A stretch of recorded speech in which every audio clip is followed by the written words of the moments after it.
Doctor Shailesh खड़कवादी, Singapore से राधे। राधे महाराज। राधा वल्लभ श्री हरिवंश महाराज जी, आपके चरणों में कोटि कोटि प्रणाम।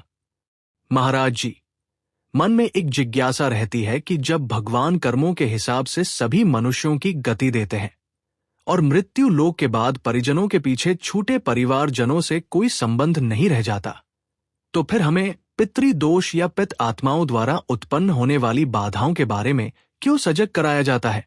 महाराज जी, इस शंका का समाधान करते हुए कहा गया कि ये हमारी भावना की शुद्धि के लिए है। अब जैसे हमारे पिता पधार गए और हम उनकी संपत्ति का उपभोग करते हैं, उन्होंने हमारा पालन पोषण किया, उनका हमसे संबंध नहीं, लेकिन हम तो जीवित होकर उनका संबंध मान रहे हैं। अब जब हम उन्हें सुकृत दान करेंगे, भजन का दान, पुण्य का पिंड का, तो जिस योनि में होंगे उन्हें प्राप्त होगा और उनकी उन्नति होगी। अगर वे किसी कर्म के दंड विभाग में हैं, नरक आदि में, तो आप यहां भजन करके उनका उत्थान कर सकते हैं, उनका मंगल हो जाएगा। आपका स्थूल शरीर जब पड़ा होता है सैया में और आप स्वप्न देख रहे होते हैं, तो आपका स्थूल जगत और स्थूल शरीर से कोई मतलब नहीं होता, लेकिन जो जागने वाला है उस पर स्थूल का मतलब होगा।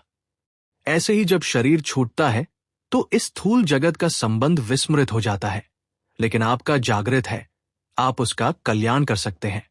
क्योंकि आपका पिता रहा है, उसे उस समय ज्ञान नहीं है, लेकिन आपको पता है, तो आप उसका मंगल कर सकते हैं, भजन के द्वारा, तीर्थ आटन के द्वारा, पिंड दान के द्वारा। अगर आप नहीं करते हैं तो आपका कर्तव्यहीनता होगी, क्योंकि आपका कर्तव्य बनता है। उन्होंने आपके लिए जो भी किया, अब चले गए, उनका कर्तव्य खत्म हो गया।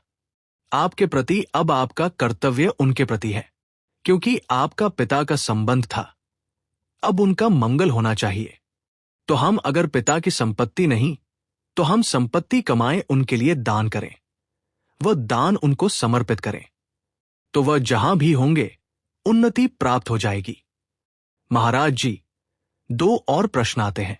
एक तो इसमें पुत्र हो या पुत्री, उसमें कोई भेद नहीं होना चाहिए, क्योंकि जैसे पुत्र स्वयं कर रहा है तो पुत्री पति के साथ कर रही है।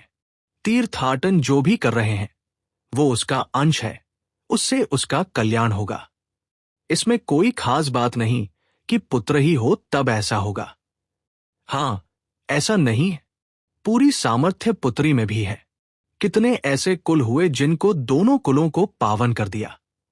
दूसरा प्रश्न, महाराज जी, जैसे जीवात्मा मतलब जब आत्मा अपना स्थूल शरीर को छोड़कर चली गई तो उसके बाद नरक गति और स्वर्ग गति और फिर मृत्युलोक में भी दोबारा आ सकती है। तो फिर अगर वह किसी दूसरे स्थूल शरीर में चली गई तो उस समय पर भी यही संबंध रहता है। जैसे कि अगर आप बोल रहे हैं कि अगर वह किसी मनुष्य शरीर में गई है तो उसकी उन्नति होने लगेगी। इसलिए हमें लगता है कि सबको अपने माता पिता के लिए, अपने पूर्वजों के लिए कुछ माला भजन करके करना चाहिए। यह सबसे बड़ा दान है। रुपया पैसा का तो दान ठीक है, लेकिन यह जरूर करे कि राधा राधा राधा 5 माला जप करके हम अपने पिता को देते हैं। इतना बड़ा कल्याण हो जाएगा।